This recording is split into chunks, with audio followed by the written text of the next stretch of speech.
those screws are captive. So just be careful when you pull it out. And this is where I would really need a tripod, but I can't actually see what I'm doing. So let's see if this happens here. There you go. Now I can see what I'm doing. Right. The airbag. Let me think what's it.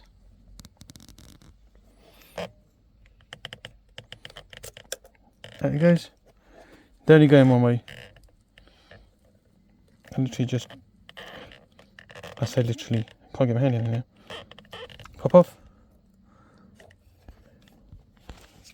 And then you've got